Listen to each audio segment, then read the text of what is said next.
కార్తీక పురాణం 15వ అధ్యాయము. దీప ప్రజ్వలనముచే ఎలుక పూర్వజన్మ స్మృతిలో నరరూపమందుట.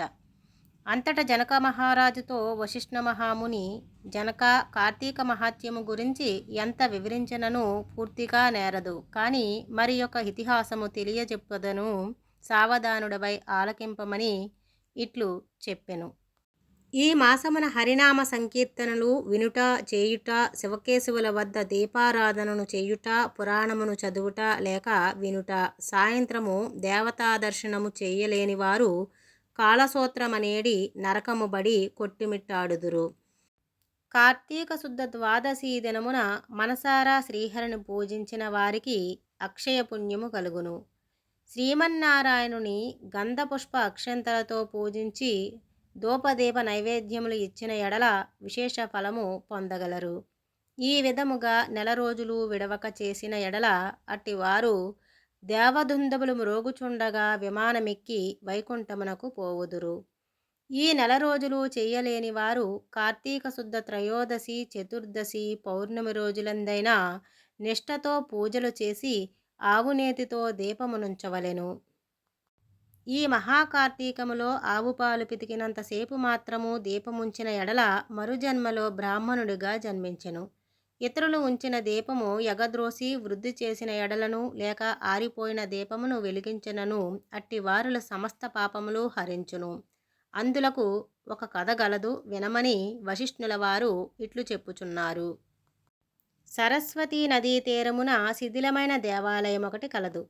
కర్మనిష్ఠుడనే దయార్ధహృదయుడగు ఒక యోగపుంగువుడు ఆ దేవాలయము వద్దకు వచ్చి కార్తీక మాసమంతయు అచటనే గడిపి పురాణ పఠనము చేయు తలంపు రాగా ఆ పాడుబడియున్న దేవాలయమును శుభ్రముగా ఊడ్చి నీళ్లతో కడిగి బొట్టు పెట్టి ప్రక్క గ్రామమునకు వెళ్ళి ప్రముదులు తెచ్చి దూదితో ఒత్తులు చేసి 12 దీపములుంచి స్వామిని పూజించుచు నిష్ఠతో పురాణము చదువుచుండెను.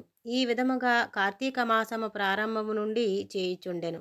ఒక రోజున ఒక మూషికము ఆ దేవాలయములో ప్రవేశించి నలుమూలలు వెతికి తినటానికి ఏమీ దొరకనందున అక్కడ ఆరిపోయియున్న వత్తిని తినవలసినదేనని అనుకుని నోట కరుచుకొని ప్రక్కనున్న దీపము వద్ద ఆగెను.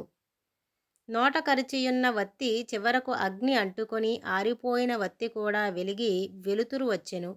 అది కార్తీక మాస మగుట వలనను శివాలయములో ఆరిపోయిన వత్తి ఈ ఎలుక వల్ల వెలుగుటచే దాని పాపములు హరించుకుపోయి పుణ్యము గలిగినందున వెంటనే దాని రూపము మారి మానవ రూపములో నిలబడెను.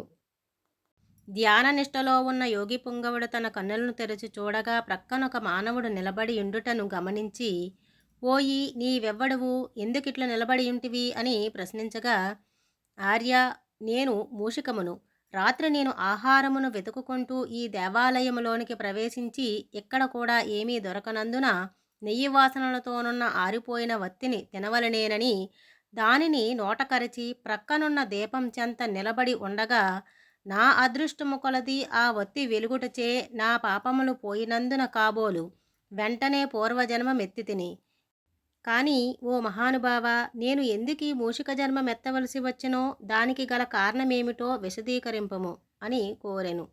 అంత యోగీశ్వరుడు ఆశ్చర్యపడి తన దివ్య దృష్టిచే సర్వము తెలుసుకొని, ఓయి, క్రిందటి జన్మలో నీవు బ్రాహ్మణుడవు, నిన్ను బాహ్లీకుడని పిలిచేడివారు, నీవు జైనమత వంశానికి చెందినవాడవు, నీ కుటుంబాన్ని పోషించుటకు వ్యవసాయము చేస్తూ ధనాపరుషుడై దేవపూజలు నిత్యకర్మలు మరచి నీచుల సహవాసము వలన నిషిద్ధాన్నము తినుచు మంచివారులను యోగులను నిందించుచు పరుల చెంత స్వార్థచింత గలవాడై ఆడపిల్లలను అమ్మి వృత్తి చేస్తూ దానివల్ల సంపాదించిన ధనాన్ని కూడబెట్టుచు సమస్త తినుబండారములను కడుచౌకగా కొని తిరిగి వాటిని ఎక్కువ ధరలకు అమ్మి అటులు సంపాదించిన ధనము నీవు అనుభవించక ఇతరులకు ఇవ్వక ఆ ధనము భూస్థాపితం చేసి పిసినారివై జీవించుచున్నావు.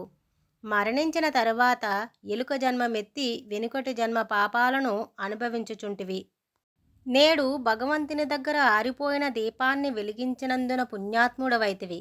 దానివలననే నీకు తిరిగి పూర్వజన్మ ప్రాప్తించినది. కావున నీవు నీ గ్రామమునకు పోయి నీ పెరటియందు పాతిపెట్టిన ధనమును త్రవ్వి ఆ ధనముతో దానధర్మములు చేసి భగవంతుని ప్రార్థించుకొని మోక్షము పొందమని అతనికి నీతులు చెప్పి పంపించెను. ఇట్లు స్కాంద పురాణాంతర్గత వశిష్ఠ ప్రోక్త కార్తీక మహత్య మందలి పంచదశాధ్యాయము పారాయణము సమాప్తము.